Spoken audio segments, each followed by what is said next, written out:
Good evening, everybody, and welcome to another edition of the SlyDog Racing League. We are in Brazil and Canada this evening for rounds 20 and 21 of the championship as we get towards the end of this season. As always, I am joined by the one, the only, Aaron Riley. How are we doing, buddy? Damn straight you're joined by me, Tom. Yeah, all good. All good here. Yeah, let's get this show on the road again. Damn straight. Do my usual bits and pieces and get the stream up and thumbnails running. up. So whilst Aaron is sorting out the detail as the brains of the operation, we'll just have a little recap from what was the madness of last week. So obviously last week Monaco, shortly followed by Russia. Monaco turned out to be not too eventful in the end. Obviously I think we've all been in a Monaco race that's not ended on best terms with everyone, but this was fairly straightforward for these guys. There wasn't any major incidents, I don't think. There was the only incident that sort of led to ramifications of this week. There was an incident in qualifying last week with Mercymen and Simon Jr., and Mercymen therefore will be suffering a qualifying ban for tonight's action. And then Russia, go on. The Monaco race really shocked me, to be fair. I thought we were going to see quite a few sort of people tripping over each other a little bit here and there, but it was surprising that we didn't have very many issues at all. Everyone was very well behaved, weren't they? Everyone was... I thought the same. Yeah, no stupid moves. Everyone was so scared of putting that into a wall, but no, everyone behaved themselves there. And then it all instead kicked off at Russia, in all honesty. But then again, like we said in Russia, there was some great racing in Russia. It's fantastic. We had some really, really good moves. Yeah, it was fantastic to watch. It was just, I remember that last lap, and it was just absolute carnage for those 4 or 5, 6 drivers involved in the end. And hopefully we'll get something similar tonight, because we've got 2 great tracks coming up. We've got obviously 2 fast tracks, 2 relatively short tracks when it comes to lap time, so both sort of lapping around the 1 minute 10, 1 minute sort of 13 areas when it comes to the racing. We're familiar with Brazil, obviously, having raced it a couple of weeks back in the Thursday night league, and Canada we're going to be racing this Thursday, so again we've done a fair bit of practice on that already. Aaron, out of the 2, do you have a preferred? No. Do you know what? I genuinely don't mind either of them. They're both sort of slightly different circuits. Brazil, you've got a lot more runoff. There's a lot more room for error in Brazil, I think. Oh, for sure. Obviously, Canada, you've got walls either side most of the way round, and the trouble is obviously Canada, to carry that sort of speed around the circuit, you've got to make the most of the width of the circuit. So staying close to those walls is a must. Yeah, which obviously adds that danger. So it's going to be exciting. Absolutely, I think that we may even see a couple of guys push it a little bit too far this evening and ruin their race, but really hope that doesn't happen. Even though I sounded really excited for it then.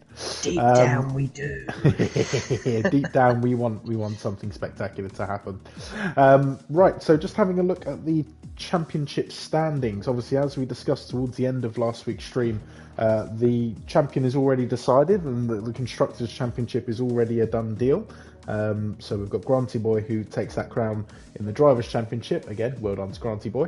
And his Racing Point team, Racing Point partner Albert DeWitt, has also got himself a crown to be proud of as well there. So well done the guys on the Racing Point team. But that does not mean that we are done. We have plenty to decide still. Oh god, yeah. Oh, it's there's a lot of exciting battles going on, as we said before the stream, Tom. We've got NUFC fan Liam. He's right behind Chatty Duck. Chatty Duck can't make it tonight, so that really opens up the second place spot in the Drivers' Championship for Liam. Yeah. Also, the 2 guys at Red Bull, not too far away from McLaren for that 3rd spot in the Constructors' Championship. So it'll be interesting to see exactly what happens there as well. Absolutely. And again, the Constructors' Championship by no means a done deal for those sort of top 4 teams. You've got Red Bull, McLaren and Mercedes all vying it out for the final 2 podium places there in that Constructors' Championship. Again, another close battle in the Drivers' Championship, Joe. Just having a little look. We've got James Punt and Wheeler, who were having a few good battles on track last week. I believe they came quite close to each other in the 2 races that we had last week, and led to some great battling on4th points separating them at the moment, so that's going to be the battle for 5th and 6th in the Drivers' Championship. And we saw a bit of life from the Alfa Romeo guys a couple of weeks back, obviously sitting bottom of the Constructors' Championship, looking to prove a point and try and get one up on the Haas guys this evening. Obviously no one wanting to be bottom come the final week. So final week next week as well, we should mention. So final week of this season, that is. We will be back shortly after a couple of weeks, or so just a week off, and then we are straight back in to a new season and a new format as well when it comes to picking drivers, which we'll be eager to share at some point. Yeah, I think the plan is, I think obviously next week, 22nd, we've got the final week, rounds 22, 23, Abu Dhabi and Bahrain short, and then following that, I believe we're going to have some form of like a media stream, where obviously all the new teams and drivers like that are paired will be announced. And then we've got an interleague race coming up on the 1st of March from 8 p.m, slightly earlier starting time. But that will be, I think that's with MRS Racing League. So that will be very, very interesting to check out as well. 10 drivers from SlyDog against 10 drivers from MRS Racing, and we'll see. Obviously, we'll be rooting for the SlyDog boys, but, you know. Oh, no. MRS, no, I'm joking. We were saying we wanted like a commentary battle with those guys as well. Like, where's their commentators? 100%, bring it on. Come on, just like who can talk the most crap for 2 hours. And, you want some, we'll give it you. Their crowd. Exactly. Our very own Wilton Raider there. They might have a bigger fan base than us, Tom. They've got no fans, you know this. Fair play. Right, so we're just waiting for the final lot of drivers to start getting readied up for this evening's action. Obviously, we're qualifying at Brazil as it's the first race round, so we'll wait to finally get the go ahead from those guys. Aaron, you've had a day off today, plenty of time to mull over all the action from last night's racing at Daytona. Anything you'd like to share with us from that? Boogity, boogity, boogity, let's go racing, boys. It was a good race, to be fair. Apart from there was a long weather delay. Lap 15, there was a huge, as they like to call it over there, huge wreck of quite a multitude of cars. But you say that. What would we call it over here? Shithousery. Shithousery, sorry. I was waiting for you to come up with something, then I put you under pressure and you delivered. Well done, buddy. But no, it was a great race. You know, it was quite a long, drawn out process. Unfortunately, I think it was about a 4-hour weather break they took due to storms and lightning and such. But no, it was a good evening. Fantastic, a wonderful evening of turning to the left. Yeah, exactly. I want to go fast. I want to go fast. Right, this session is about to get started, so we will be keeping an eye on the action on the track as and when it happens. Aaron, do we have interviews this week? We do. I think I'm going to get hold in just a second of NUFC fan Liam and his teammate Osborne in the Red Bulls. Yes. So we're going to have a chat with them and see how they're getting on. Both of which had great races last week. So yeah, loads of action for those guys in the Red Bulls. Not too much can be said about the drivers in terms of action, but yeah, plenty of action for those guys in the Red Bulls. Obviously, they've got a fair challenge on their hands tonight. We've got a McLaren team ahead of them by 33 points, or probably less than that. My maths is not great there. 33 points, I think. So certainly a doable gap to make up tonight. You know, it doesn't take much to steal a few points here and there, and they will be looking to do so and get themselves right in the mix coming into that final week of the Constructors' Championship fight. So, Brazil. I wouldn't say it's one of my favourite tracks out there, but it is a track that I've grown to love over the recent weeks there. So, thank you, Simon Jr., for the comments. Stuck it in early. Also, watch these.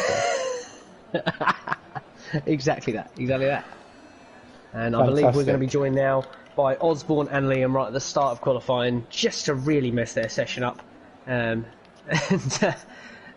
see how they're doing, see how they're getting on down there. No worries.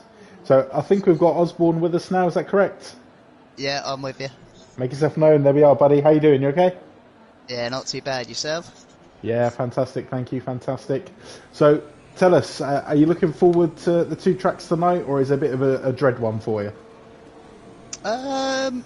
I wouldn't say they're my favourite tracks, but I wouldn't say I don't like them either. I think they're just two tracks. I think everyone's going to be pretty quick round here. Oh, he's here. We have the teammates. Fantastic.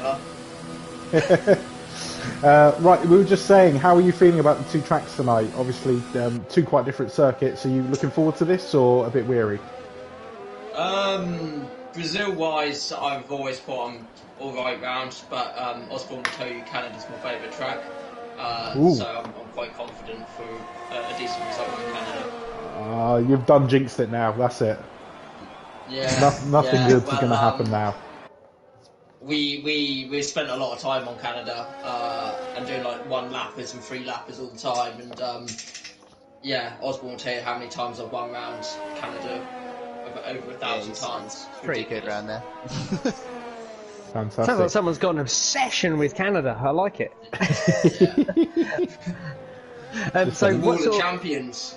From your guys' perspective, then setups. Are you both sharing the same setup tonight, or are you going to go completely different from each other? Race your own races. What's the plan here? Obviously, you're quite close now to McLaren in the Constructors' Championship, and obviously Liam, you're close behind Chatty Duck in the Drivers' Championship. So what's the plan? For me, I tend to offer Osborne setups if he wants to use mine, but he tends to look for his own. So we kind of run our own setups, whatever works for us. He might require a bit more downforce or something like that, or to get those that corner in a bit better. But yeah, for me, it is quite tight between me and Chatty Duck, so I'm looking to try and just close that gap up now and trying to overtake him. Yeah, team-wise, we want that third spot in the Constructors. So yeah, beating McLaren, as long as one of us beats each McLaren, just sort of trying to gain as many points as we can on them and sort of take it to next week, the finale. Yeah. So. And we're quite good anyway, because whoever's doing better on track, we kind of siege position, so there's no we don't fight each other on track. Yeah, I mean, from where you guys are sitting at the moment, obviously, is the new guy in McLaren, Butler. He's back again this week. We saw him have a great race in Russia. Is he going to be a concern for you guys tonight? It's too early to say, really. Monaco, you can't judge somebody around Monaco. You're always going to have 9 out of 10 people are going to get damaged around there. But yeah, he did do well around Russia. Got on the podium, I think, didn't he? So show his pace around there. So he was our driver of the day around Russia. I mean, for a newbie, that was a pretty impressive performance for that guy around Russia. And you were saying about Monaco, that Monaco race. I mean, there wasn't much going on at all. Were you guys not surprised by that? Because we were expecting carnage. Yeah, so was I starting in 18. Yeah. Right, guys, we'll let you get on because I've just realised we're taking up a fair bit of your time out this qualifying session, and you've got to put some laps in. So, good luck, guys. Thank you so much. Yeah, no, thanks for chatting, and we will catch up with you guys. Bye-bye. Speak later. Cheers, guys. Take care. Brilliant to talk with the Red Bull guys there as they start to get ready for this session. We're already seeing half a field set laps, so fastest at the moment is the champion Granty Boy, setting a 107.6, followed shortly by James Punt, setting a 108.4. We've also happily got a Williams teammate as well tonight. Last couple of races we've been watching Mogi go round on his own as the only Williams driver, but he has someone backing him up this evening. Maybe that will help him sort of increase his points tally and give him a little bit of support in those races now. Yeah, I mean, Mogi's been looking relatively consistent for every single race we've seen him in, and once again, he was doing quite well in Monaco. So, by no means is he a slow driver. It's just nice to have, someone else to back him up. Obviously, they're chasing down the Alpha Tauris in the Constructors' Championship as well.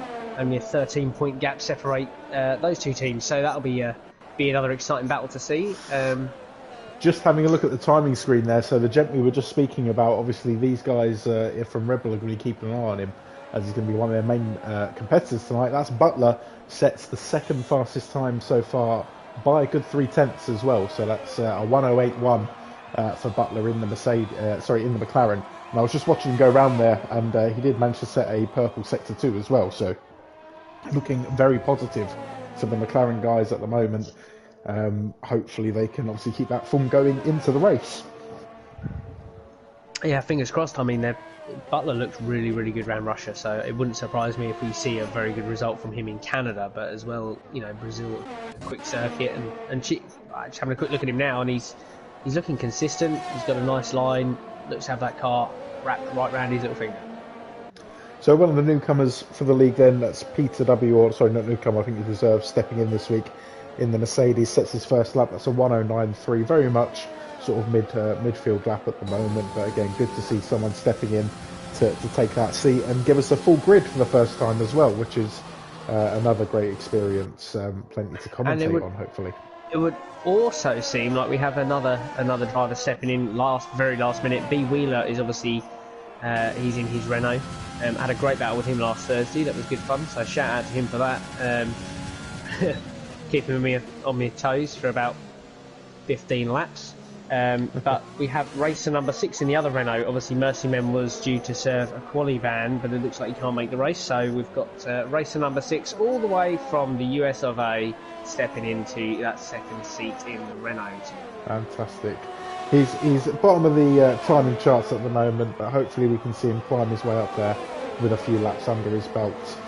One of the drivers that we were keeping an eye on last week, Joseph Morados, who put in a great showing in Monaco.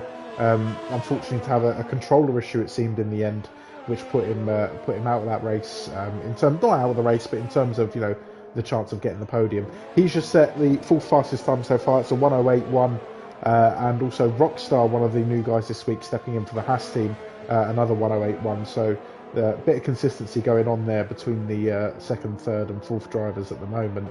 Not much in it at all for those guys. So going to be an interesting close to this qualifying session once they can get back out on the track. We'll have a little look at some laps going on at the moment. So we've got Albert in the Racing Point, obviously the Constructors Championship Racing Point, I should say, Constructors Champions.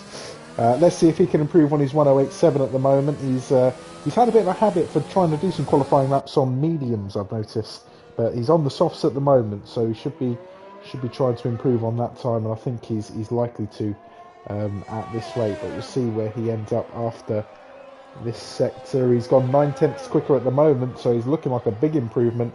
We'll wait for him to cross the line to see where this could put him, but this could shoot him all the way up to at least a sort of third or second row on the grid as he comes down that final straight, heading across the line, and he puts himself top. He puts himself pole at the moment. What a cracking lap there. Puts himself pole, but we just dropping back to what you were just saying there, Tom, on the in regards to the medium tyres. Granty Boy's lap was set on medium tyres, so it must be some sort of a Racing Point thing. That's it. Yeah, it's pure cheating from the Racing Point guys, I think. But yeah, as you say, Granty Boy's lap on mediums. I've also noticed that Rockstar on the Haas set his lap on the mediums. Now that's interesting, because this is obviously a gent that's fairly new to the league, and obviously we don't know what his pace is like, but if that's the case, he's sitting a 1:08.1 on the mediums. He's going to be in for a good shout, at least the front row position, I would say, if he can transform that pace over onto the softs. And we say that he has just popped the softs on, I believe, and looks like he may be coming out of the pits at some point fairly soon to go out for another run. So we'll keep an eye for when that happens.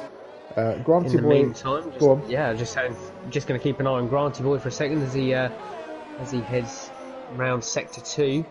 Once again, looking quick, looking in control. Still out on those mediums.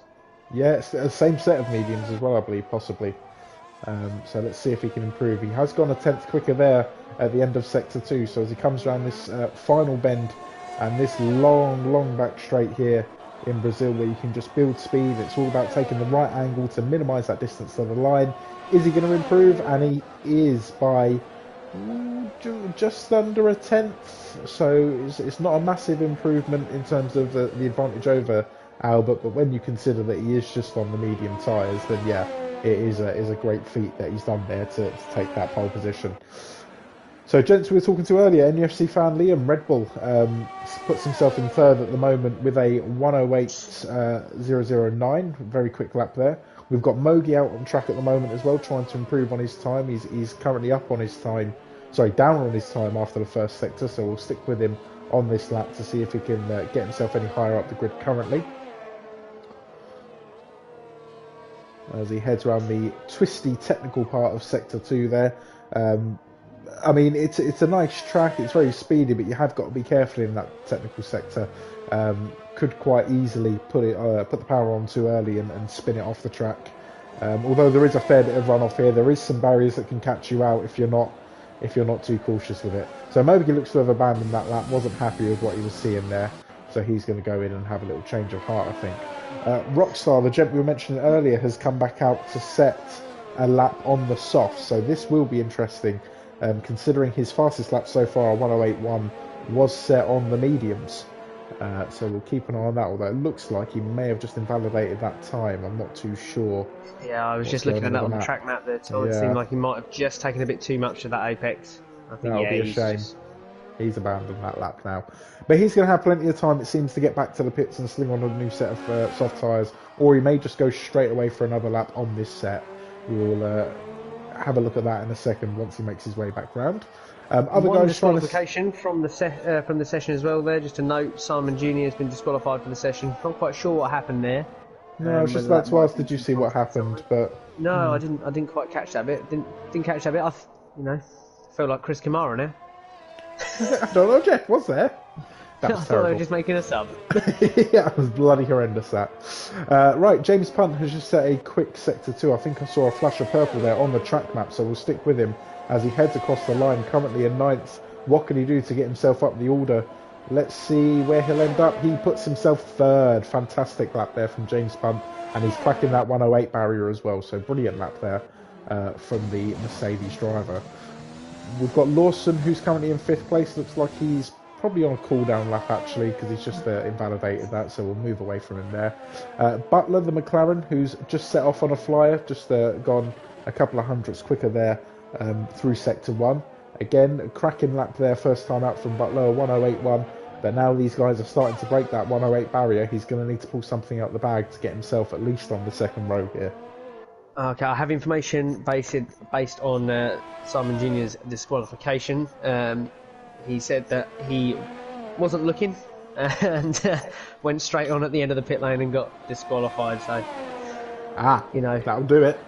That will do it. I think eyes are quite handy when you're driving an F1 car. You do need some eyes. Right, I was Not keeping very an eye on... often I see Stevie Wonder driving his F1 car, but oh, that's harsh. But no, never mind. I'm sure Simon will be eager to make that up in the race, and he's going to be fighting for at least to get to 10th for that reverse grid pole for the next race. So the guy we were just keeping an eye on, Butler, we were saying he's going to need to break that 1:08 barrier. He's just gone and done it. He's 1:07.8 at the moment. Puts himself 3rd on the grid. So a brilliant fight forming there between the McLaren, Mercedes and Red Bull. So you've got Butler, James Punt and NUFC fan Liam 3rd, 4th and 5th at the moment. That is going to be one tasty prospect when it comes to the race upcoming. Yum, yum, yum, indeed. Right, a lot of guys at the moment just in the pits, obviously getting ready for their final runs, I reckon. Track's going to become very busy in a second once they all get out, I think. Let's have a look. Who should we take a look at going round? I think we've got Osborne. Yeah, so I'm just keeping an eye on Osborne at the moment because he's setting another flyer. He's just set a 1:08.4, which puts him above the second McLaren of Trem. So looking at the way that table's lining up at the moment, you've got the McLaren of Butler and NUFC fan Liam running fairly close together, and likewise with Osborne and Trem. So that will make for an interesting race as far as the Constructors' Championship goes. Absolutely. So Osborne abandoned that lap, wasn't quite happy with what he was seeing, and I was just watching the back end of his car for that lap there. It did look like he was really struggling to keep that under control there. And again, it's a track that's difficult to gauge your setup on because you do need a lot of straight line speed. You've got the long DRS zone across the start finish line. You've also got the back straight in Sector 1 where you need to keep that speed, but you do need to be controlled because there's a lot of tight turns around here. You do need to try and keep it all under control. We'll take a look at Mogi as he comes across the line here. Is he going to get himself any further up? He is. He's going to get himself up to 5th. So he is spoiling that Mercedes, McLaren and Red Bull party at the moment, putting himself 5th on the grid. A brilliant lap there from the Williams driver. Let's have a look who else is out. Albert looks to be out to see if he can snatch pole from Granty Boy. He's got a little bit of work to make up there in the final sector. We'll watch him as he tries to close in on that time. He's going to cross the line and he's going to stay second. Doesn't look like he's improved on his time there. So good effort there from Albert, but work to do if he wants to be taking that pole position from Granty Boy. Let's have a little look further down the order. So one of the main contenders that we thought for last week, Joseph Morales, looks to be off on a flyer at the moment. He's just gone through sector 1 a couple of hundredths slower than his quickest lap at the moment. So work if he wants to get himself up the order for the start of this race. We've also got Wheeler in the Renault, who is looking to be setting a lap to try and get himself into that top 10, currently sitting 11th with his fastest time of a 1:08.2. So work to do for the Renault there. So a good couple of battles there with Wheeler last week in the Thursday Night League. I forgot to ask, who won that out of the two of you? Were you ahead or? I thought I had it in the bag, if I'm honest with you, Tom. I thought I had it in the bag, and then I got a bit excited with the loud pedal, and just shortly after turn, we were doing Bahrain short, so turn 1, Bahrain short, hairpin right, but a little bit too much down on the exit, and just kicked the car around a bit too much. Unfortunately, mind, just let him get away a bit too much. But I must admit, we had an absolutely brilliant battle there. Nice clean racing for, like I say, from lap 13 to I think about lap. How many laps was that round? Lots. 36. I think it was about 36, isn't it? So it was from about lap 13 up to 35. We were really going at it. So that was we were going at it more than NUFC fan Liam anyway. It was good fun. Absolutely, yeah. Need to sling that one in there. That's what she said. Joseph Morados, we were just talking about him. Obviously, as a main contender from last week, he's just put himself onto the second row of the grid with a third place 1:07.7. So very quick lap there from the Ferrari driver. Great to see him back up there just this as week we as well. talk about. Sorry, Tom. Just as we talk about B Wheeler, I've just seen him just take himself off in sector 2. Looks like that was probably around turn 8, 9 sort of mark, which, you know, that's the thing with this circuit. Some of those corners really can catch you out. You just put a little bit too much down, and next thing you know, catch the grass, and it could be game over quite quickly. So absolutely ruined his lap there, which is a big shame. We've got a lot of the field still out there trying to set their fastest laps. Rockstar in the Haas, who we were looking at early on in the session and saying how impressed we were with his medium lap, is now trying to set a faster lap on the softs. Looks like he's about 3/10 up there on his quickest time at the moment, so this could be a very quick lap indeed. We'll keep an eye on him as he crosses the line here, see what he can do on his first outing in the SlyDog Racing League, and he sets a 1:07.7, blasting his way to the second row of the grid. Fantastic work there from the Haas driver, and it's going to do wonders for them, the Haas team, if they can keep that position in the race. Obviously, sitting second last in the Constructors' Championship, desperate for any sort of points, and that is going to be a great asset to them. As we look a little bit down the order then, so it looks like most of the drivers have set their laps, and we have come towards the end of this session. We're just waiting for... I can't see anyone else out there. I don't know if it's the same for you, Aaron. Nope, that is the end of the session. I think that is the end of the session. Just to note, Granty Boy did set another fastest lap right at the end of that session, a 1:06.7. So, you know, just going to show how quick he really is. Yeah, But I'm going to use this. I'm going to use this opportunity right here, just to plug the channel. Don't forget to like and subscribe. Hit that notifications button for a notification every Monday when we're live. You've been desperate to say that, haven't you? You've been really sort of itching to say hit that notification button. Was it satisfying? It all day. Yeah, you've had nothing else to do, so. Yeah, no, fantastic. It was quite satisfying.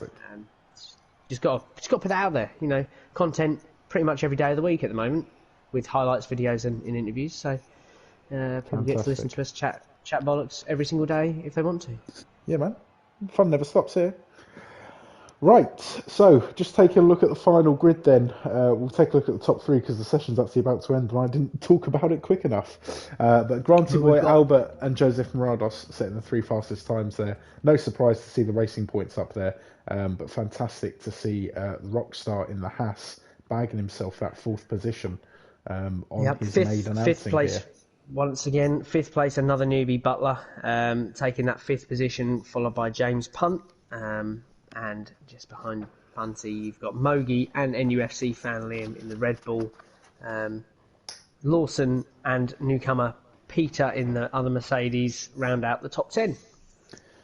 Fantastic, yeah, strong outing there from the newcomers in this Brazil race. So as we're just starting to get ready here for the start of this race, we know that the first turn can be a bit messy when it comes to Brazil. Obviously, quite a narrow bit of track there. Those sort of center S's, and we've seen plenty of action happen there in the past. Hopefully, we don't get anything too major. We don't want to see anyone's race ruined. We don't want to see anyone out on the first lap. But we want to see some fighting. We want to see some jostling for position. Some friendly fighting would be nice. Yeah. Hopefully nothing too major, as I say, as these guys make their way round for the formation lap. So we'll just try and get a little look then to see what tyres these guys are on to start the race. The majority obviously on the softs from qualifying. We do have ZGS and Trem who are on the medium strategy, so it'll be the reverse strategy for this one, to see if they can get any sort of advantage over the guys ahead of them by going on that reverse strategy. Again, not too sure if there's going to be much of an advantage from if you're starting sort of 15th back, but again, it's their choice, and we'll see where that takes them. Weather looking okay. I didn't see any. It looked a bit cloudy in Interlagos in Sao Paulo, but hopefully no rain for these guys. We'll save the rain for Canada maybe. Nothing like a rainy day in old Canada. Race. Oh yes. Exactly. So obviously, like we said, Tom, just watching down into turn one, I think is going to be where we're going to see a lot of action. I think from when we raced it a couple of weeks ago, the key for the start here is just trying to stick to your line, maybe not making too much movement off the start there. Just sticking, if you're on the outside of the grid, stick to it and just follow in, hope for the best. You don't want to be the one to cause a pile up, really. Absolutely, everyone wanting to take responsibility for their actions, and no one wants to be that guy that's ruined someone else's race. So hopefully nothing major does happen here as the drivers start to form up for this grid. So just to run you through the order again, we've got Granty Boy on pole, Albert, his teammate, second. Second row made up of the Ferrari of Joseph Morados and Rockstar in the Haas, and we'll just go around the third one, which is Butler in the McLaren. Joined by James Punt in the Mercedes. As these drivers start to get ready now, just ride on board with Granty Boy for a second just to see these lights. So lights are on, 3, 4, 5, and lights out, and we are awake here at Interlagos. So let's see if everyone can keep it together. Let's go racing. Right, first turn then. So it looks to all be tidy at the moment. We'll keep an eye on everyone as they come through. No major incidents that I can see at the moment. Everyone's still facing the right way, which is a bonus. A fair bit of ghosting going on, but nothing major to report at the moment. We've got someone quite far off the track at the top there. I think that may have been the AlphaTauri of Lawson. Not too sure as the whole grid just starts to change there. Couple of positions gained there for Butler off the start, who's found himself in third position at the moment. It's a great start there for the McLaren driver as they make their way around this first lap. Also a brilliant start from Lanod Cam. Yeah, I'm definitely not going to get that wrong. Lanod Cam in the Williams there, getting himself up 3 places at the start of this race.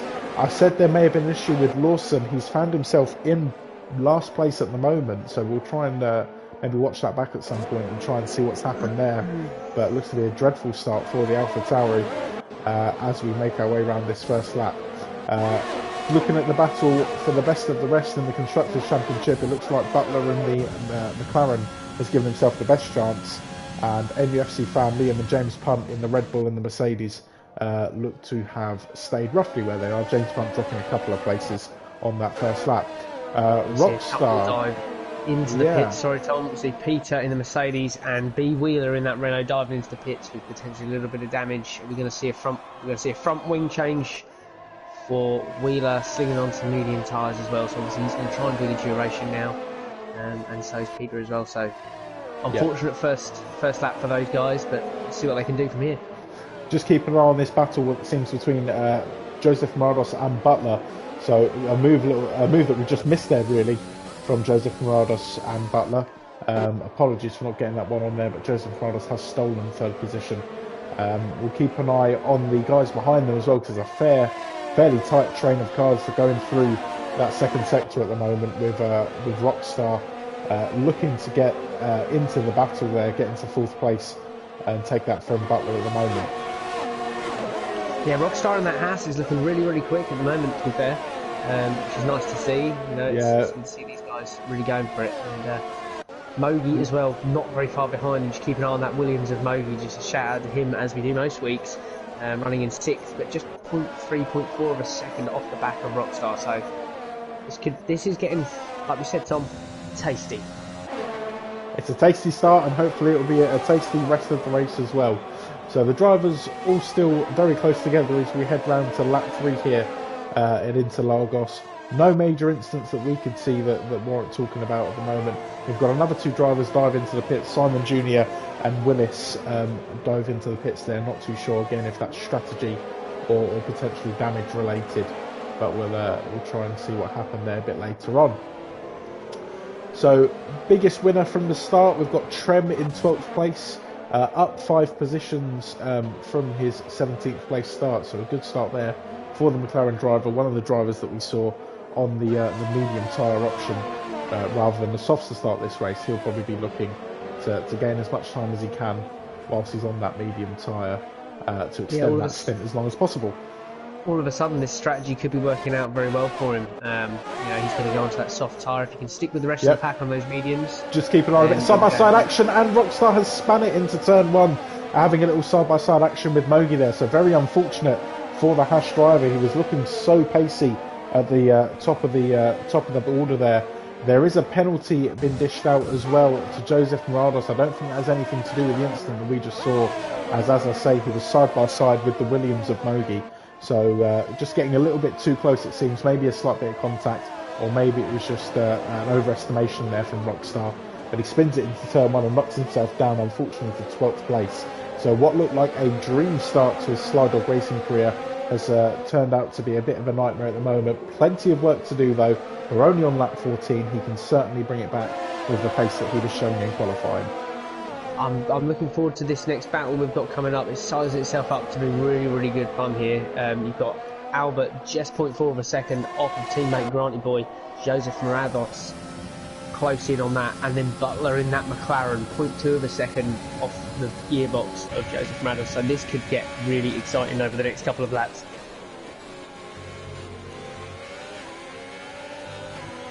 So yeah, just keep an eye on these guys as they go through those first set of turns there. A brilliant train of cars, and it's brilliant to see these guys catching up to the top 2 as well. It looked for a second that they were going to pull away, as we see Albert make a move for the lead there going into that turn 4. So fantastic move there from Albert to take the lead over his championship teammate Granty Boy, and let's see how long he can keep that lead for, because I think these two are just going to keep going at each other. They've got nothing to lose. There's no sort of team orders here. They can crash and do whatever they want. It doesn't matter. They're already champions. So let's hope it makes some interesting racing. You can see from my view as well at the moment, Joseph Morados hot on the heels of Granty Boy, trying to get himself in on this conversation, although he's looked to have pulled back a little bit there coming around this final sector. So we'll ride on board with Joseph Morados then as he heads down this final straight. He's got Butler hot on the heels. Butler, I think, is going to have the DRS, as does Joseph Morados. So no issues there for those guys in keeping pace and keeping within a second. I think that might be one of the partial reasons as to why Joseph Morados has dropped slightly back from Granty and Albert. Is maybe that pressure from Butler just forcing him to go on a little bit more defensive side of things. Absolutely.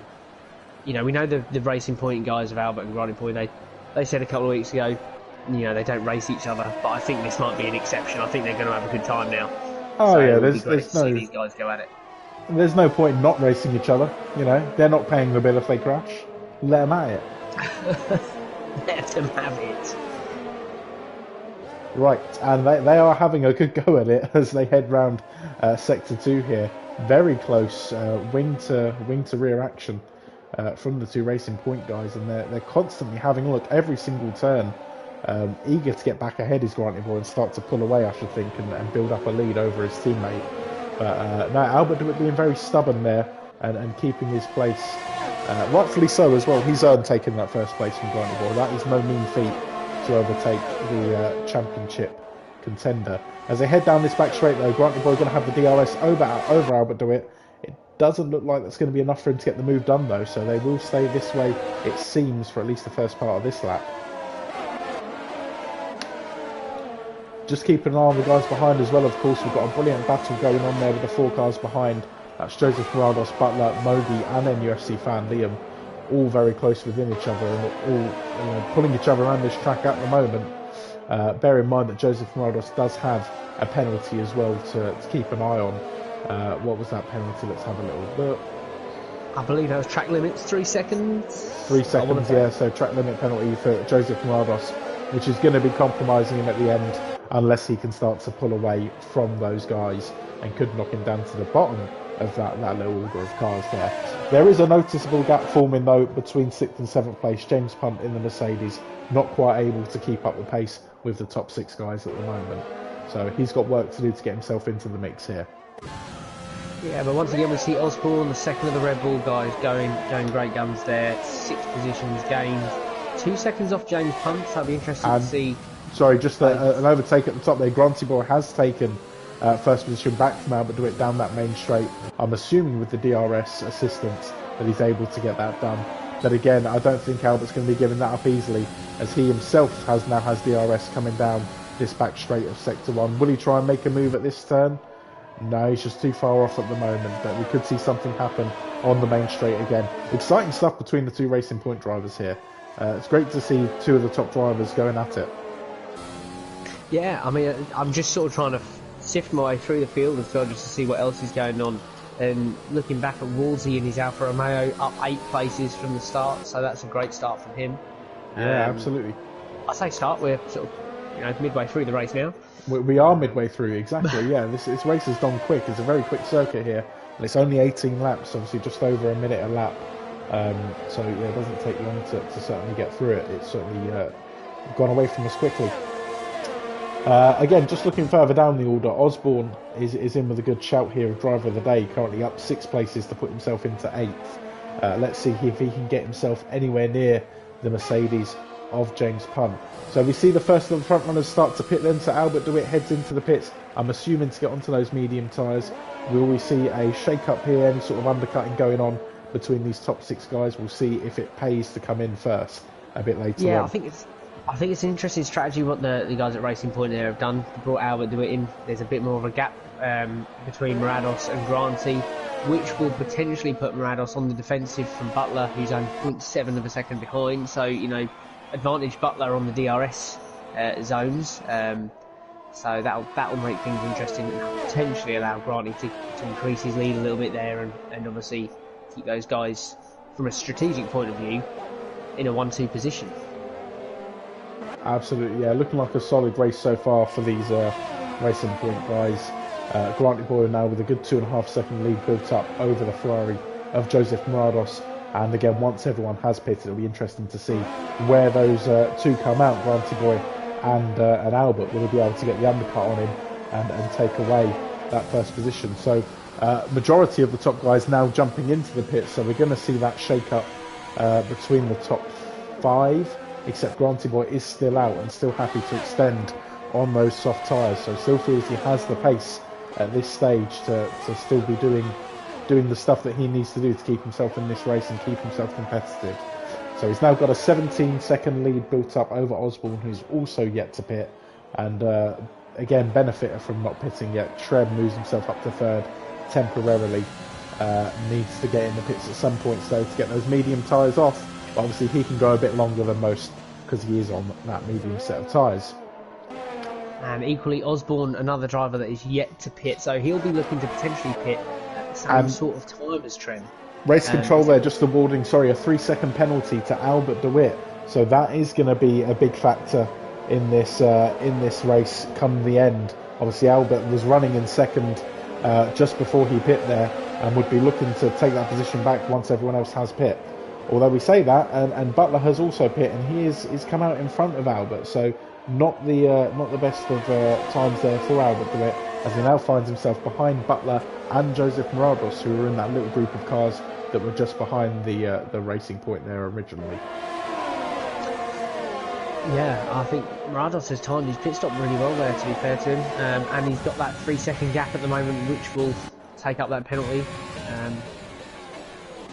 So let's just see how well he holds on to this.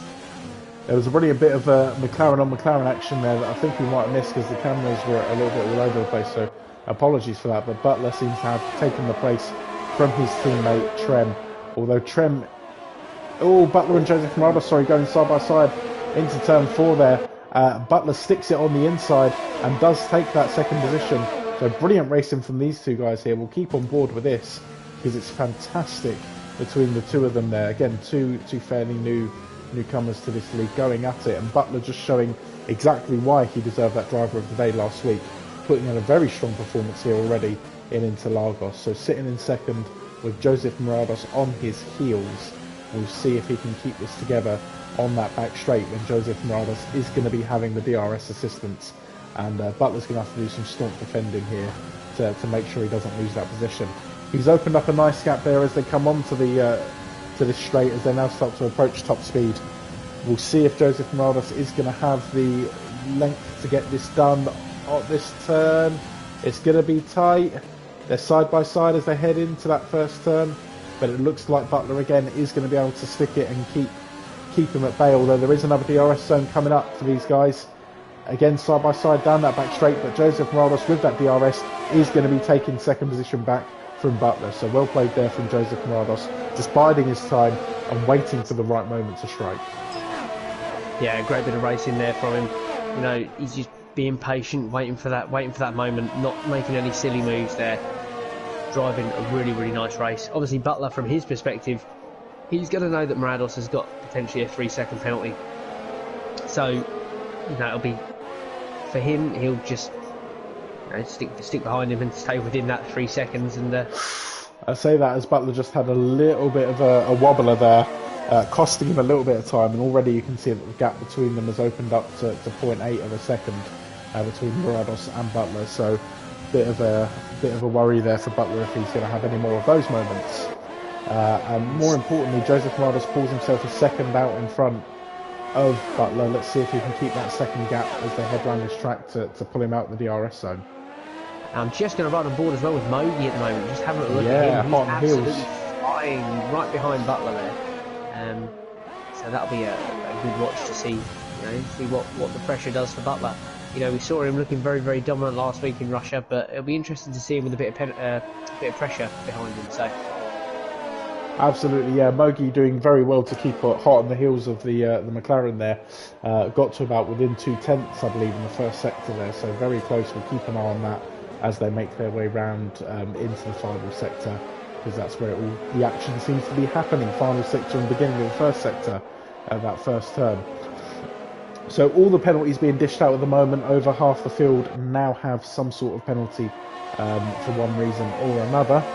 So just need to keep an eye on that for the end of the race. Obviously the order may change quite drastically by the end of the race, depending on how these penalties go. And I can also confirm that most drivers have been in for their stop, all bar racing number 6 at the back in that second Renault. And Trem has also made his stop. stop. Speak. Oh, wonderful. Every single driver has made their pit stop, Tom. Good, glad we got that out of the way. Fantastic. Right, Mogi gets himself a 3-second time penalty, as does Butler as well, I've just noticed. So that is going to even things up in terms of the order for the front couple of drivers there. You've now got everyone from positions 2 to 6 with some sort of penalty. I believe that's all 3 seconds at the moment. So at the moment, if you're Butters, 12 seconds off the pace, a fair bit of time to make up, but I don't think it's going to happen with the amount of laps we've got left. But you're at least a little bit encouraged by that. But yeah, everyone cancelling each other out for penalties there. Just keep on the track, guys. That's all you got to do. Keep on the track, and you could have jumped up to second, but never mind. It's not to be today. Not quite, but it's nice, tight racing.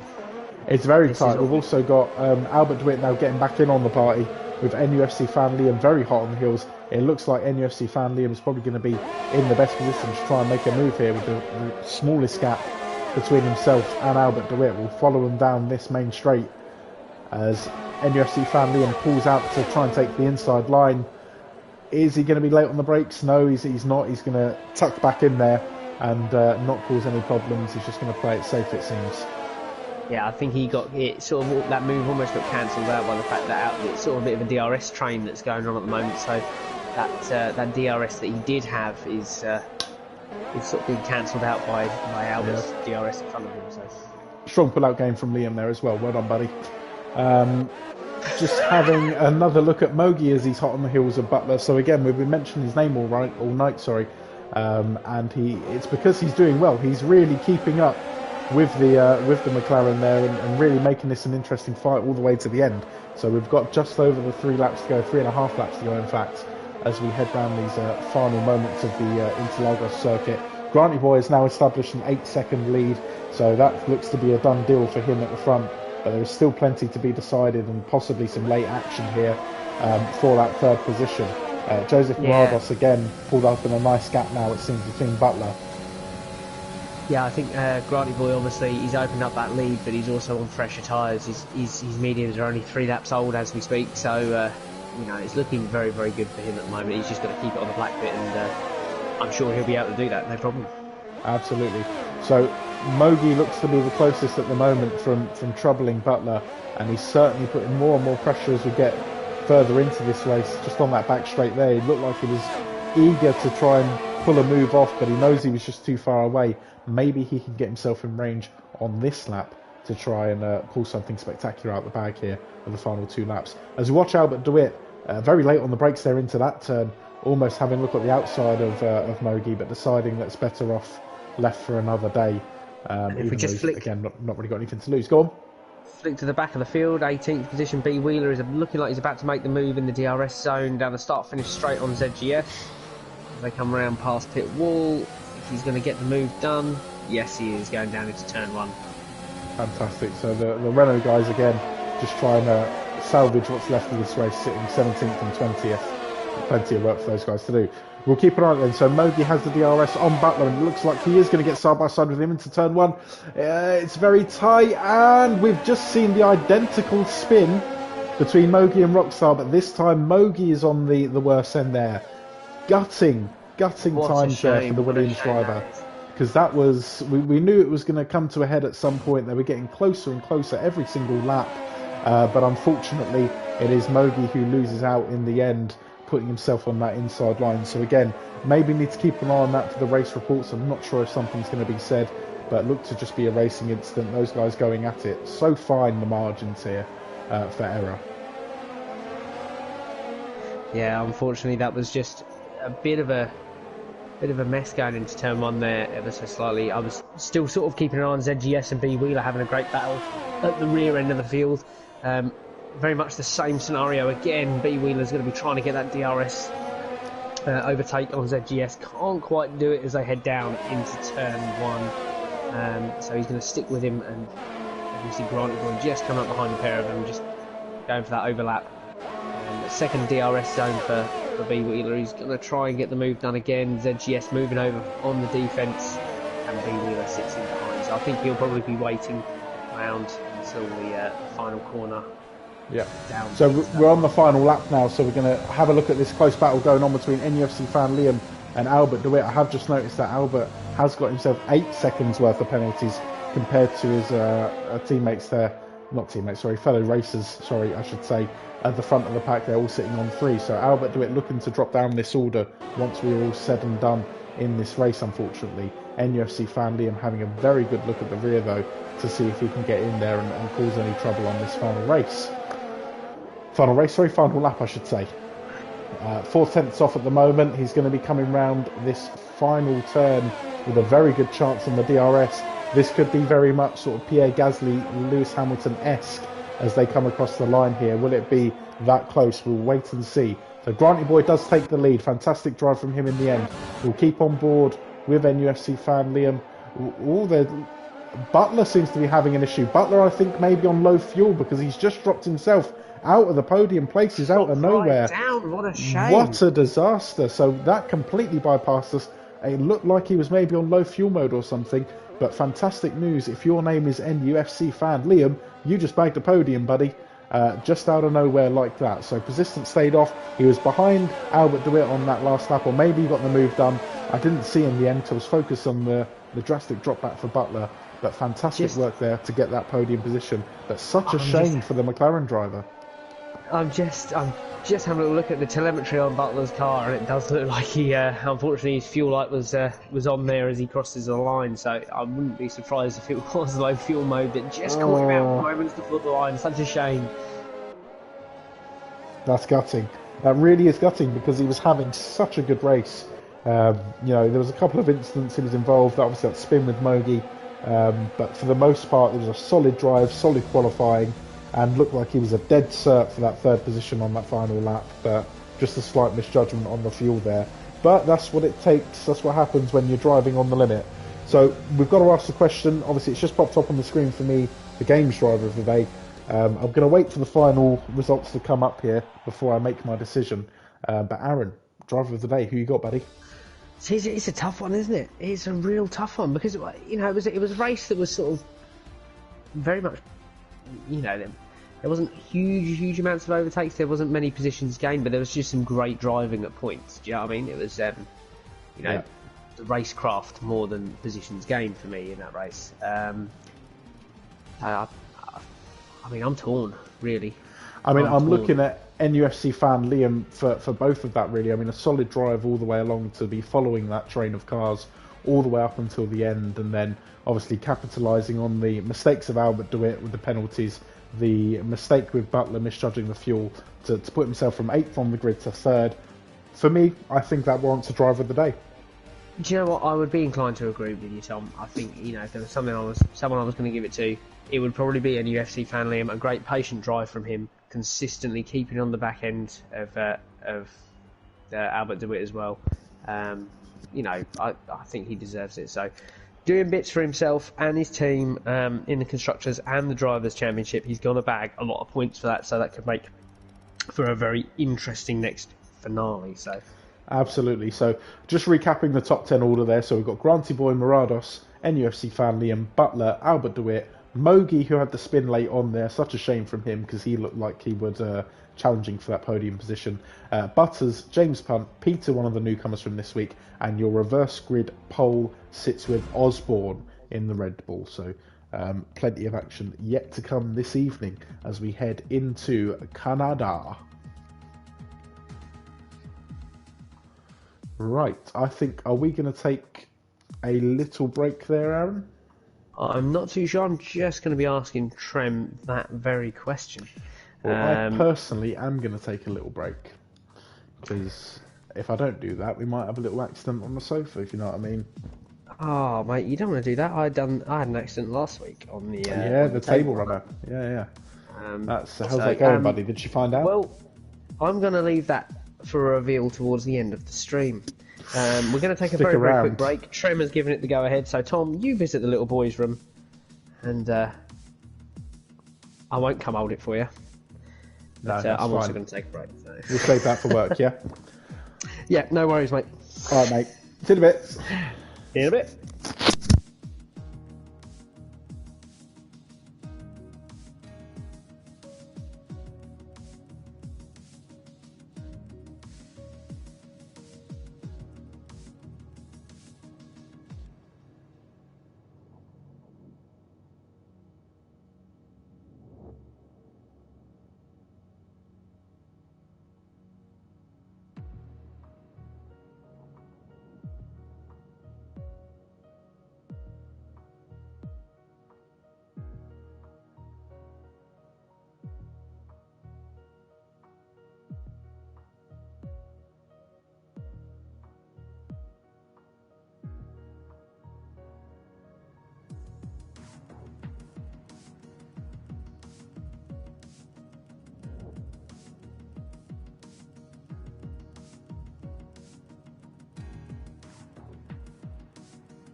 We are back. Don't worry.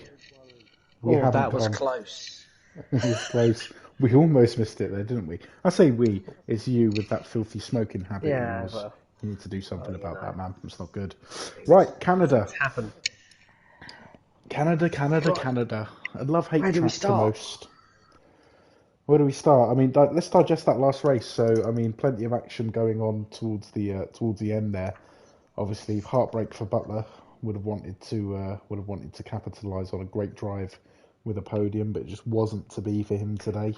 And equally heartbreak there for Mogi. I think looking at the chat with the drivers there after that race, Mogi just thought there was the perfect opportunity. They just thought there was that little bit of room going into turn one, and unfortunately, I think it was just Butler maybe just missighting him in the rear. So we'll see what comes of that. But anyway, just going to quickly before the race starts, go over the spillage incident from last week. You need to clarify. In clarification, so obviously following the pre-race or post-race incident, it cost me a table runner. Ooh, full on, not even cleaning, like brand new one. Brand new one, mate, brand new one. Unfortunately, turns out Guinness does leave a bit of brown stain. So the pretty little white pattern ended up having a little bit of a brown stain on it. I didn't think she was going to notice, but turns out You didn't think she was going to notice until she noticed, yeah? that's the way it went, mate. I thought I'd gotten away with it. She walked into the living room and went quiet for a split second, and at that moment I knew it all gone tits up. You done fucked up, Ron? Yes, exactly that. That's something else to look at. Gives us something to shop for in these pressing times, and gives me a new runner to mess up in a couple of weeks. So are you saying exciting. that you've done her a favour by giving her something else to shop for? Yeah, I think I'd like to take the positives from the situation, silver linings and all that. It's a fantastic way of looking at it. I never thought of it like that, but yeah, you've really shown me how not to say stuff live on a stream about your girlfriend. Fantastic, well done, mate. I'm sure she'll love it. She probably won't watch for as long as we've been streaming for, so that's absolutely fine. But just quickly darting back to the race at hand in Canada, we see the reverse grid, so that puts Osborne in the Red Bull on pole position for this race, followed by two of the Mercedes cars, Peter and James Punt. Butters just behind in that Alpha Tauri. Mogi holding on to that. Close to our first sandwich of the evening there. I'm looking forward to a sandwich here. Oh, we haven't seen a sandwich yet. No, we haven't, no. But I think one to watch here is going to be Joseph Radl starting from 9th position there, right behind the UFC fan Liam Butler. We could have another DRS train on the go here. We've got 3 DRS zones to play with, Tom, so... Yes, plenty of fun to happen here. So you've got the long straight, which is just making up Sector 3 of its own. You've only got the one hairpin and then that massively long straight. You've then got the start-finish line and then Sector 2. Between two of the chicanes there, another DRS zone to keep an eye on. So plenty of action to keep an eye on as we head on down to the grid here as the drivers start to form up at the end. Just a quick word, what are you drinking tonight, Aaron? King of beers, mate, back on the Budweiser. Couldn't take the risk with the Guinness again. So, You've learned. Right, we are waiting for these lights to get going. 1, 2, 3, 4, and yes, you guessed it, 5. Lights out and we are away. So Osborne taking us down into this first turn. Hopefully again no major incidents as we keep an eye on the field. We'll make sure everyone gets through safely like we always do. I see a little bit of front wing flying there, looks like maybe from a Mercedes, but I didn't see any major incidents. No way it seems. So we'll keep an eye as they head through this first sector. We have got Albert doing on the heels there of Osborne as well. I believe that he's on the Mercedes just while the grid sorts itself out, so we'll keep an eye on that for you and get you all the news as it happens. So yeah, brilliant start there from Albert DeWitt, getting himself up to 4th place, jumping 2 positions, and is now right on the heels of James Punt. And again, Mogi looking like he's getting straight in on the action there, picking up where he left off on the last race. So as they head down into this hairpin. One to watch, NUFC fan Liam. Before the race, he said he loves Canada, so he's going to be a great one to watch from 6th position here. He's already pulled a position up on Butler.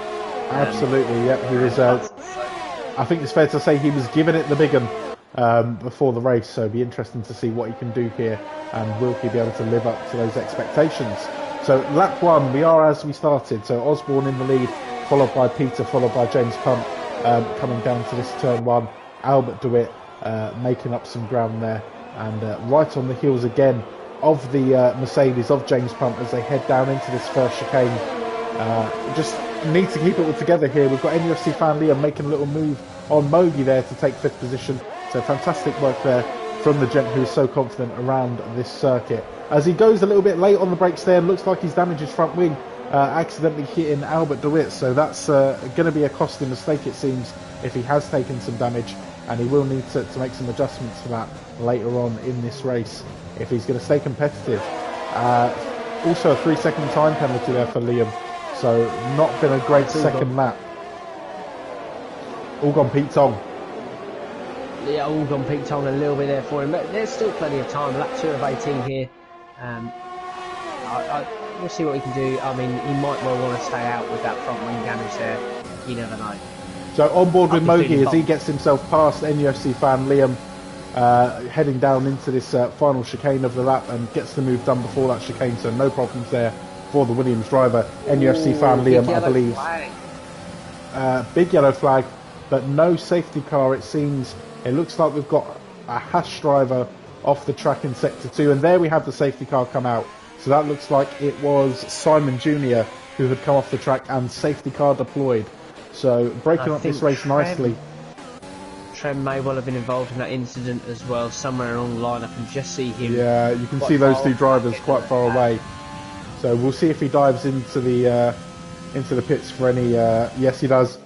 So that's going to be a damage-related pit stop, I reckon. Oh, pardon me. Yeah, from the McLaren driver. Obviously, these guys up the front are still racing until the safety car comes out. Is the safety car there on circuit yet? I don't think it is.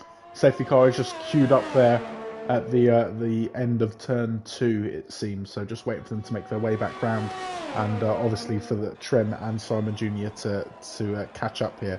So Simon Jr. has to head into the pits as well. You can see heavy front wing damage for the Haas there. Obviously, we didn't see that incident as it happened live, but maybe we'll get a view a bit later on if there is anything to be reported a bit later on tonight. So, just looking at the big movers so far in this race, we've got Wheeler, who's jumped up 6 places into 12th position, looking on the fringe of the points here to try and get himself at least a couple of points. We see Peter diving into the pits, James Punt in the pits, and a lot of the field now using this opportunity to get their pit stops done and possibly change strategies here. We could see a couple of guys maybe go on the hards and take this all the way to the end. We'll get the tyre option menu up here and see what people go for. So I can see a lot of people turning white. Yep. He's gone straight onto the mediums, but he's equally got that wing repaired. So this has been a bit of a saving grace for his race, I think, to a degree. Absolutely, yeah. And one thing that a bunch of pit stops has done is massively shake up that order.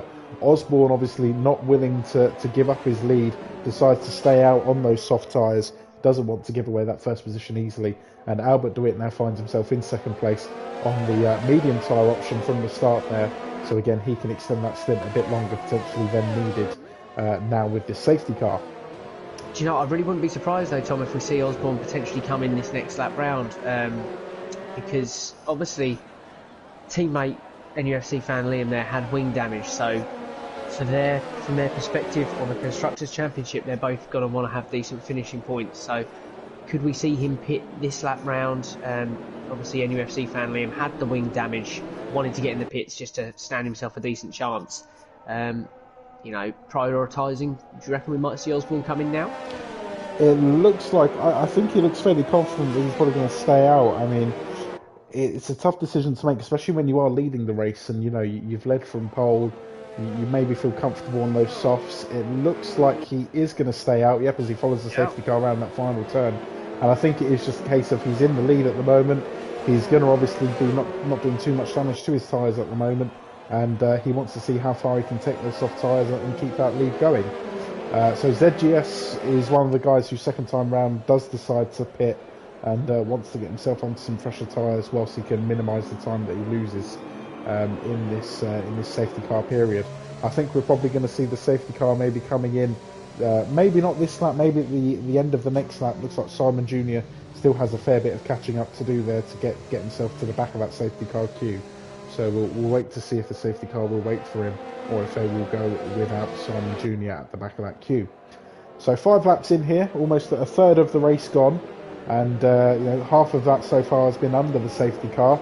Bit of a shame, because it was looking like it was a tasty affair. A couple of moves being done early on, with Mogi taking a position or two off of NUFC fan Liam, and also who was it? Sorry, Albert DeWitt getting himself up there as well, of course, with a brilliant start.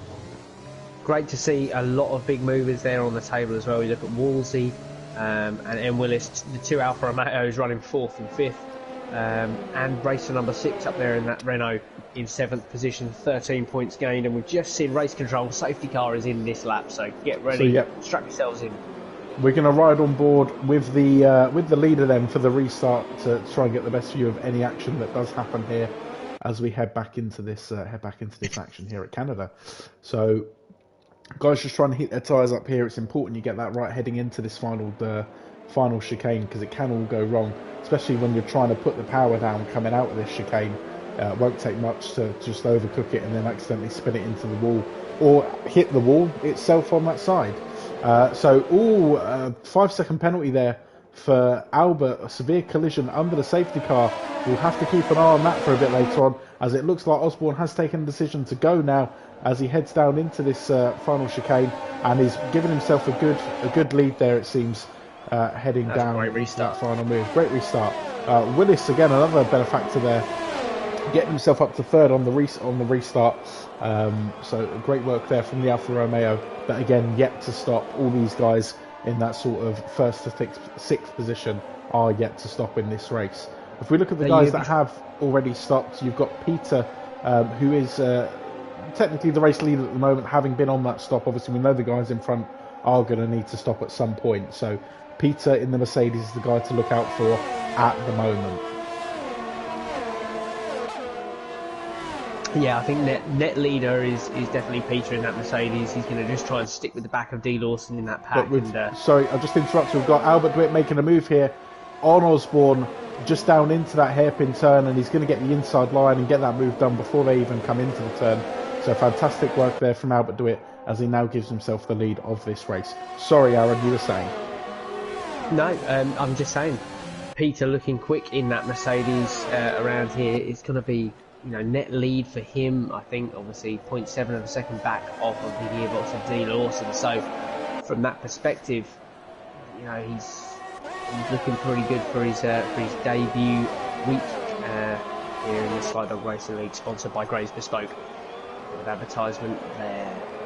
You need to get that in. Well done, Aaron. That was smooth. It was almost like the smoothest it could have been until you mentioned how smooth it was.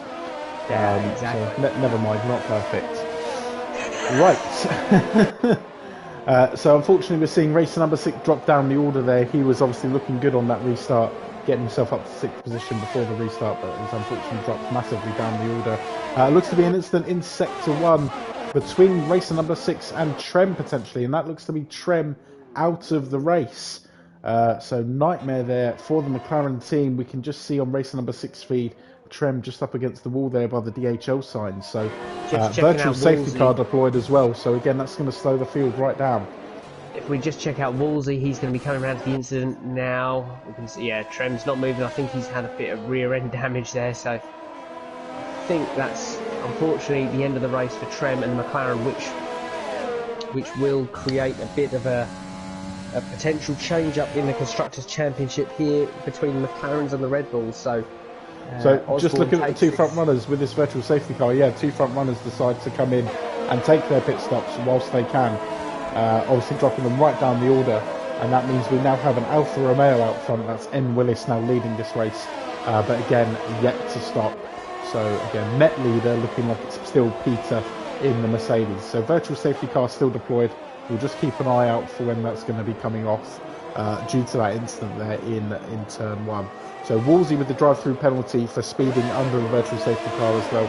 It's not looking great for him there in that second Alfa Romeo. And it looks like we've just had Peter overtake N. Willis as well on the virtual safety car restart. So the net leader now in second place, looking to see if he can get the move done potentially on Lawson as well, it seems.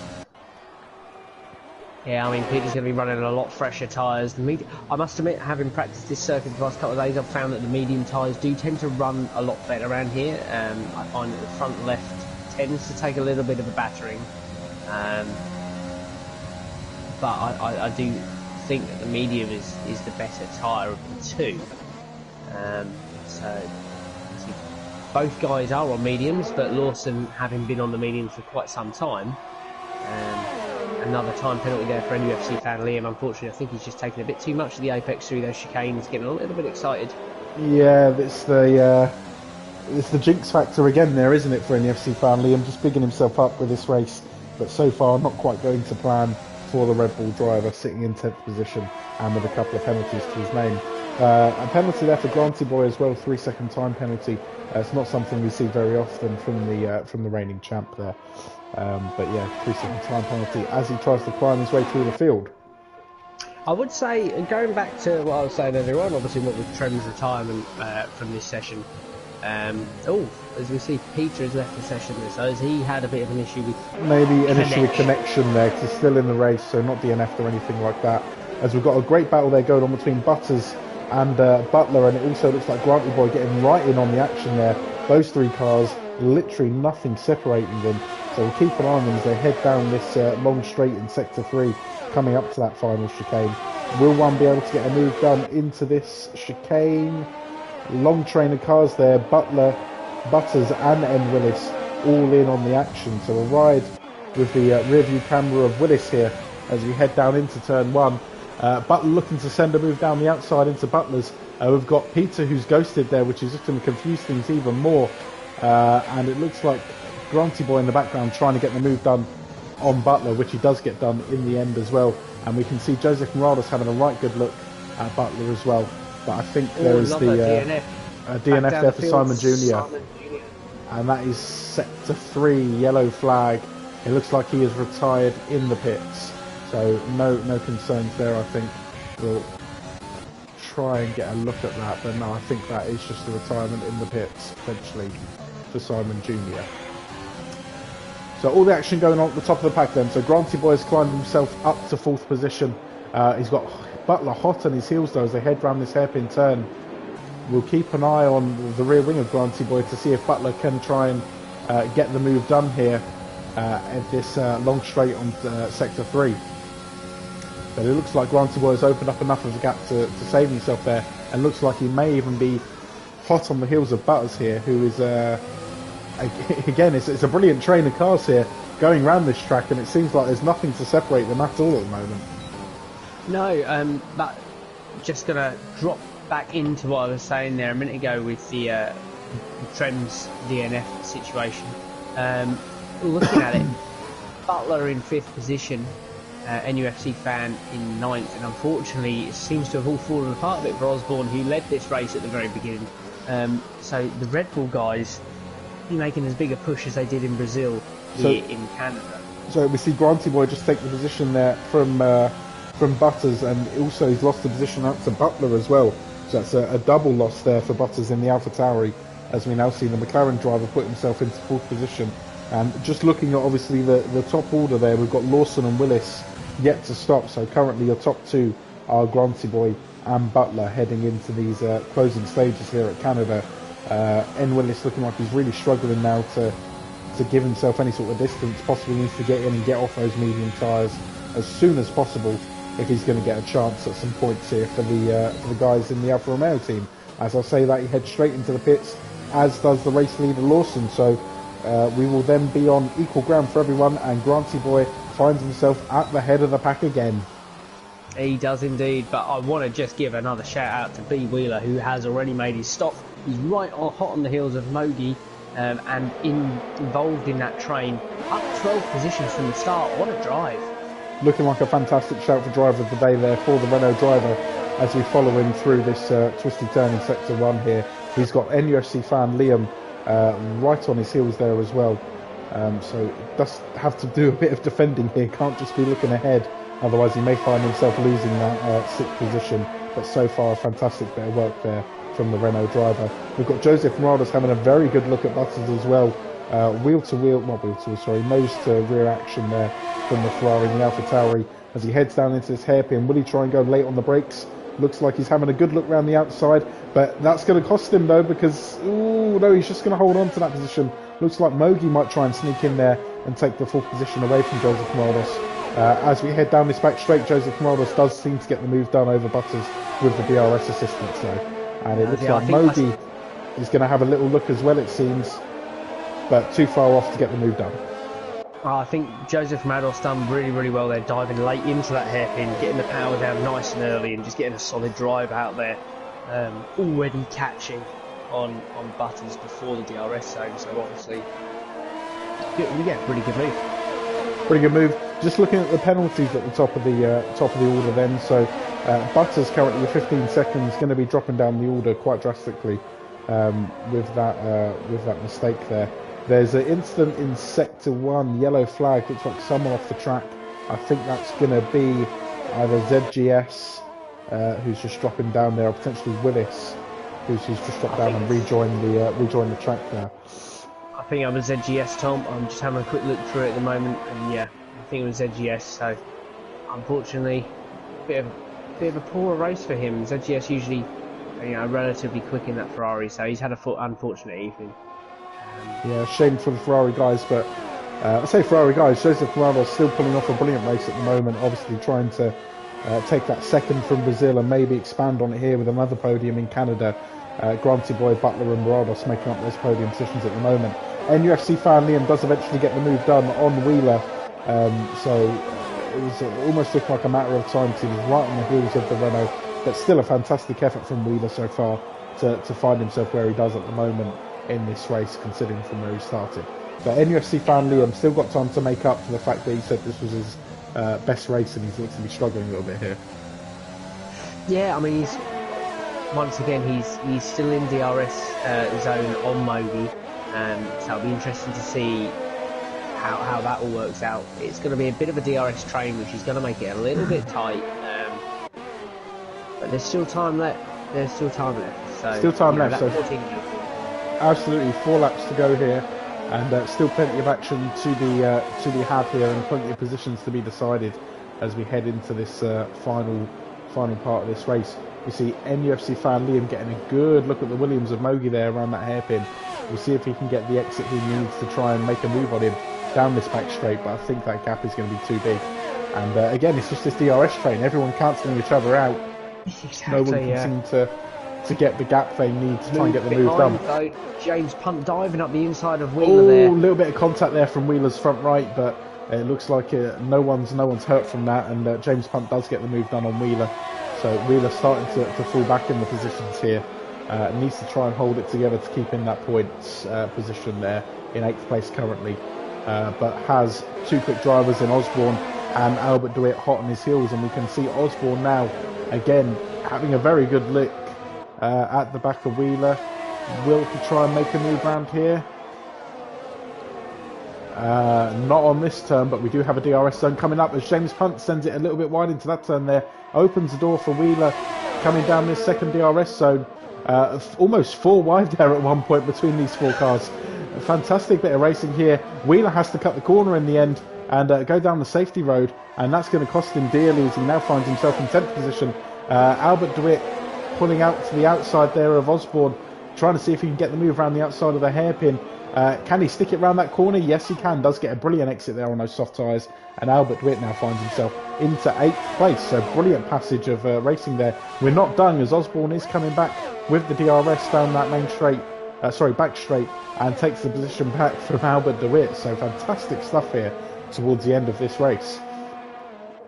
Butters has been disqualified due to multiple penalties, and it looks like there's even more DNFs with ZTS now DNFing as well, and Peter having left the session. So not too sure what was going on there, but obviously too much interesting stuff going on behind them, in all honesty. We're very much... Yellow. Go on.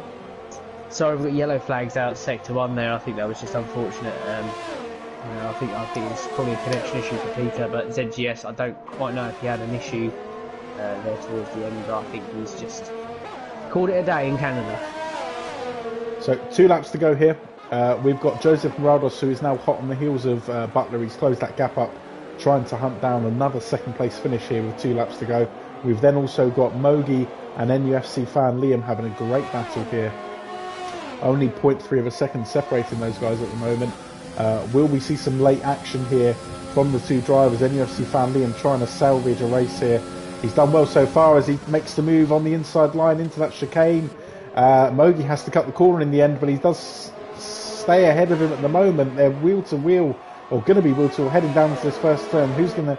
NUFC fan Liam had the DRS there, so he does get the move done in the end. So fantastic work there from the Red Bull driver to get that move done. And we see Osborne get ahead of James Punt as well, a bit further back down that main straight. So 2 moves in the right order there, in the right way, sorry, for the Red Bull drivers. Very important to get those moves done at the right time. Yeah, I mean, these guys are going really well, but just looking at the penalties, NUFC fan Liam sitting on 12 seconds worth of penalties there as we hit lap 17. So unfortunately, I think that's going to drop him down to around 11th position. Yep. Needs to keep an eye on that, obviously, towards the end of this race when we get that final order come in.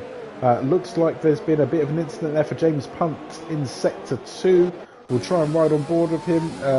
He's got himself back on the track, but he had stopped momentarily there and now finds himself down in 11th position and out of the points. So with his Mercedes teammate already out of the points, and we can see, sorry, it was racer number 6 there spinning around in front of James Punt, but we can see obviously James Punt pulling himself out of the points there. Not great news for the Mercedes team when it comes to the Constructors' Championship. Wheel-to-wheel action there for Wheeler. Go on. Oh, sorry, just going bad to worse there in P12 for Rockstar. Unfortunately, he had such a great start in Brazil, and now it's all seemingly fallen apart here in Canada. He's just taken on some front wing damage, so no doubt we'll see him dive into the pits and get that changed at some point. Oh no, maybe not. It's lap 18, so I'll be sticking out. Final lap here, just looking at the top of the order. It almost looks to be decided. There's a bit of a battle going on between Joseph Morados and Butler. We'll keep an eye on these guys as they make their way around the final parts of this final lap here to see if anything can be done, but I think the gap is just that too big for Joseph to Morados to close up with the turns he has left. He is very close to Butler there on that final turn, but again, it's going to be close actually. He's going to have the DRS down here, so we'll stay on board with Butler and watch his rear wing as he comes down here. Joseph Morados gaining very quickly. He's going to be taking the inside line coming into this turn. Joseph Morados looks to get the job done on the final turn of the lap. Fantastic work there from the Ferrari driver, and personally a well-deserved second position, but he does lose it because of penalties after all of that building up. He gets it done on the track, but Butler will take second place due to penalties as we see the drivers cross the line. NUFC fan Liam finds himself back down in 7th with his penalties as well, but the podium positions remain the top 3 as we saw them cross the line in terms of, it's the top 3 that were there. Granty Boy, Butler and Joseph Morados making up the podium positions. A good race there from Mogi as well, so consistent tonight. Very unlucky in Brazil not to get a podium, and again finishes 4th here. So very, very close stuff there for the Williams driver. Yeah, I mean he's been quite consistent as well. I mean he was relatively consistent in Monaco too, so he's been looking really, really good. As it says on the game there, Tom, driver of the day has just flashed up on my screen. Yeah, I mean, you were hyping up B Wheeler a fair bit there. I mean, towards the end of the race, he seemed to drop a few positions. I'm interested to see the full overall picture in a second once we get it on our screen to see who started where and who. Yeah, I think he's still. I think even with the couple of positions he lost just at the end there from a bit of pressure, I think he's still gained about 10 positions there. So once again, I think, in my opinion, from that race, it's a toss-up now between him and Joseph Morados. I was going to say, I think, yeah, just from what we've seen in the racing as well, Joseph Morados pulling off some brilliant moves. Some cracking racecraft into the hairpin and into the final chicane as well. So, It's a tough one. I'm going to let you take the call, Tom. Yeah, this is a tough one, but I think just for his performances in both races tonight, I think I'm going to give it to Joseph Morados. I think it was a brave move at the end there. He obviously had the penalty, knew he was going to be moving back down to third position in the race, but decided to go ahead with the move there in the final lap on Butler and got it done. And it was just a brilliant bit of racing. And for that reason, I think that deserves driver of the day. He had to close up that gap as well to get that move done, and did so tremendously. A shout out to Wheeler though, because he did have a cracking race there. I just thought that he when you look at it, they've roughly gained sort of the similar amount of positions, 10, 18th to 8th, and then 9th to 3rd. Okay, maybe the maths is a little bit off there. But personally, I think Morados was the driver of the day there, and I'm happy to award that to him. Fantastic evening for the Ferrari driver. Yeah, I completely agree, mate. I absolutely agree. I think he's had a great week of racing here. Both races looking absolutely strong as anything. So really impressive. Yeah, fantastic stuff there. So another entertaining evening of racing there.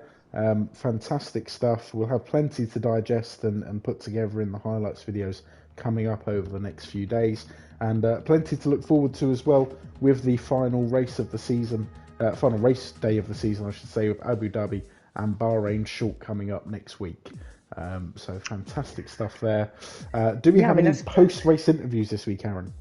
Well, I'm just going to try and have a little look and see if I can get hold of Joseph Morados. I'm not too sure if I will or not. So you're just going to have to bear with me for just a minute or so.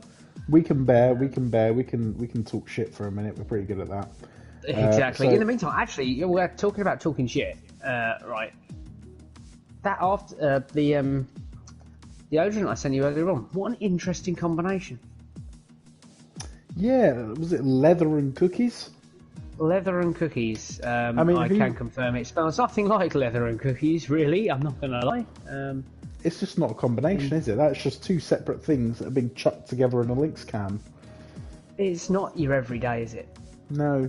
It's really not your everyday. It's no mango and passion fruit. It's no salt and vinegar. Leather and cookies. I mean, it's two drastically different things. It's very weird to think of someone wearing leather eating a cookie. Yeah, the best way I can describe it is, like I said, very supple leather, almost like the type you'd find in some form of Italian workshop. You said Ferrari-esque when I said that to you, but I'd go more Fiat. Yeah, it's definitely the lower end of the Italian car scale. Yeah. We should point out this is relation to a can of Lynx that Aaron sent me earlier a picture of. Leather and cookie flavoured Lynx. It's just, it doesn't sound right. It doesn't sound right when you say it. Make of that what you will. I mean, the fact that he's still using Lynx as a grown man is quite astonishing to me. But mate, it was the intrigue. It was the intrigue that caught me, and that leather and cookies, it sucked me in. Never mind, Dave. How are we doing on getting these drivers for a post-chat interview? Is that not going to happen? It's happening, mate. Don't you worry about that. It's happening. We're on it. It's happening. We're on it. Fantastic stuff. So, just taking a look at the championship standings then. So, obviously, we saw a bit of a disaster for James Punt at the end there, but that does spell some good news for the McLaren boys. Obviously, Butler picking up two great results here tonight for the McLaren guys, and the Red Bull drivers with a solid performance as well. We could see them really start to close that gap on the Mercedes drivers there. So, not the best evening if you are a Mercedes fan. So interesting to see where we go into next week with these three teams. Still plenty to play for the podium positions in that Constructors' Championship. And also we've got Liam and Albert DeWitt fighting it out for third /second in the Drivers' Championship as well. Some brilliant racing between them guys tonight also. Yeah, I mean, it's been two really, really good races. So, I think it's going to lend itself. There's going to be some championship movement. It's going to lend itself to a really exciting week next week for the finale in Abu Dhabi and Bahrain Short. Just a quick mention again. Obviously, we've got on the 1st of March an interleague race with MRS Racing League. So that will be quite exciting, starting at the earlier time of 8 p.m. We'll be able to see 10 SlyDog drivers take on 10 of MRS League drivers I believe they'll be in matching liveries, else that's going to be a real tough one to commentate, isn't it, Tom? But, we'll be there, we'll be live, we'll be keeping up to date with all of that action, so that'll be very exciting. And then in between there, I think we're also going to be having, like we said earlier, that media day as such, where we're going to be announcing all the new driver pairings and teams for the next season, which, looking at it at the moment, could be quite interesting. I think we've got the top 10 drivers paired up with the bottom 10 drivers just to try and even the field out a little tiny bit. So, it'll be quite exciting to see exactly, which teams are moving around a little bit. We'll get up to date with all of that action, I'm sure. I think we're going to be joined by Trem for that, so so that should be quite exciting. Yet to know how we're going to do that. We're still figuring that out, but we shall see. Absolutely. So fully looking forward to that, and looks like it's going to be an interesting turn of events there when it comes to picking those new teams. As you say, trying to mix up the field and pair up not the weaker drivers, but the drivers who are lower in the championship standings with the guys who are leading the way. They're definitely going to even the field out, I feel, when it comes to that Constructors' Championship. How are we doing on getting someone to speak to us, Aaron? I don't think Joseph not wants to. I just don't know if he's seen my message or seen the invite yet. I don't even know if he's still online as such. So I don't think we're going to get involved. Although, however, we do have Osborne joining us from the Red Bull. So how do you think that round went? Obviously, I started in pole around Canada. Safety car come out. I should have gone in, I think. I was sort of banking on a second safety car. We discussed this in commentary. Obviously, unfortunately, I think it was your teammate there, NUFC family, and picked up a bit of wing damage. So he dived straight into the pit lane, which obviously then would have not allowed you to get in there at the same time. We did wonder whether you would come in on the second lap of the safety car, but you stayed out. So like I say, I was trying to. Well, I was praying for a second safety car, if I'm honest. I think I had the pace on the softs. I think the boys in third and fourth were on the medium. So the plan was sort of get a bit of a gap from them. And then, a second safety car would have just let me come into those pits and not lost as many places as what I did under the virtual. I think the safety car gods only gifted you with the virtual, so unfortunately it wasn't quite enough. I think for you guys then, you're closing on the McLaren boys. That last race, you would have gained a few points on them.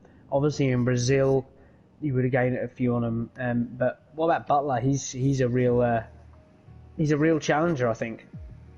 Yeah, 2 weeks, 2 podiums. So he showed he's got the pace.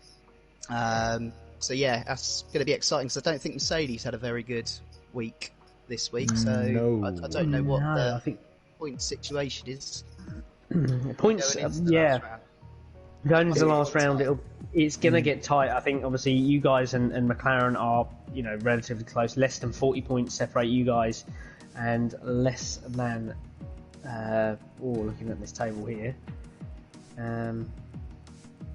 It's going to be tight. About 50-odd points, I think, between you guys and Mercedes. So, after this weekend, obviously, we'll see that come down somewhat. So, I say weekend, it's a Monday. Why am I saying that? Leaving us on there, Aaron. I'm getting excited. Never mind. But there we go. So there we have it. You guys have. How would you rate that in your experiences as this season goes? Was that a relatively good week for you guys, or would you say could have been a little bit better? Did Liam big himself up a bit too much before Canada? Yeah, I think he had a bit of a mare around there, didn't he? He 12 was seconds saying on the penalties. party chat to me that he couldn't disable his ERS, so he was getting to the straights at the end of the lap, and he had no ERS left. I don't know what's going on with that, whether he's got a button stuck or. Oh, that's pretty odd, yeah. The only other damage as well. Unfortunate thing I think was Brazil as well. I don't know if you managed to see it or if you were in the party. Did Butler go in the party chat with you guys during the race, or is he sort of on his own? Me and Liam just have our own one during the race. Okay. Can't concentrate with too many in there. I get too involved. I don't know if you guys saw it, but it looks to us in commentary like, unfortunately for Butler, last lap, last corner of Brazil, he just hit low fuel mode and just all of a sudden dropped right off. That's what Mitchell said. He just said, "Oh, I'm in third. Butler's run out of fuel." Like, oh, how close am I to him? Obviously, I weren't close enough. But, yeah. No, that sort of helped him get in third place. He's been getting podiums all season, near enough. Or if he's not been getting podiums, he's been there or thereabouts. So yeah, Canada was a big disappointment for him. He's gone offline. He's not best pleased. I can't blame him really. Oh, bless him. I mean, what's he? You know, what are you guys thinking about Abu Dhabi and Bahrain short? You know, season finale next week. You know, you've got to make that one count. So, you know, how are you guys faring up to those two circuits? Not well. Bahrain short. I think I've only driven it once. So, yeah, obviously I'm going to need to sort of get a setup together for that one. Sort of put a little bit of time into it because it could be the difference, you know, coming 10th, coming 5th, that could be the difference of getting 2nd or 3rd in the constructors potentially. So Abu Dhabi is not one of my strongest tracks, but yeah, we'll have a play about with the setups this week and sort of prepare for that and see how we go. Well, there we go. All the best then for the season finale. Obviously, we'll see you next Monday there, and obviously at that point we'll have an updated Constructors and Drivers Championship. But thank you ever so much, Osborne, for joining us tonight. You know, it's been great to have you here. No worries. Thanks for having me. No worries. We'll obviously clip and post all of the highlights. I believe, Tom, you're in control of highlights. I think I've got interviews covered just about. Before we go though, Tom, I just want to read, obviously, on the Discord drivers chat, a couple of reports that have come out following tonight. Not me, is it? No, you're good. No, it's not. No, you're safe. It's Trem. Trem's put his reports in quite early. He's reporting Joseph Morados in lap 1 on Canada, flying up his inside on the apex. I think that must have been the wing that you said in commentary, Tom. I saw a wing go flying. Obviously, didn't see who or what or why, but maybe we'll get a little look at that video in a bit and see what the DDO was. Yep, and the second report on there is Trem just reporting race number 6, lap 7. He did apologise, but he still needs to report it as I think race number 6 completely wiped Trem out, and obviously following that DNF'd. The only other report on there is Mogi from Brazil, reporting Butler for that moment they had going into turn 1, causing Mogi all the heartbreak of dropping back a few places there, as we saw in race 1. I love this gossip you're dishing out on YouTube, man. Well, it's great. It's great. You know, I've got to keep people up to date with all the reports. It just saves us a job next week for the finale, so we can chat shit for a little bit longer. Yeah, I do enjoy chatting shit. Before we go, Tom, is there any more innuendos you want to sting about Liam? No, we've done as much as we possibly can. We've exhausted a few after today's Discord chats, so I think that's there or thereabouts. Just like his sex life has finished. I've got some more stories about him if you want. Well, maybe we'll catch up with you for the season finale and we can make a completely separate video all about that. Oh, you're going to need a separate one for what I've got. Well, cracking right. stuff. Right, I think that's going to do it for us then. So thank you very much if you have been watching this entire time. Again, as always, reevaluate your life if you have been watching this entire time. But fantastic stuff. Really enjoyed commentating on this couple of races, guys. Looking forward to next week already, and we will see you then. Take care now. Yep, take care.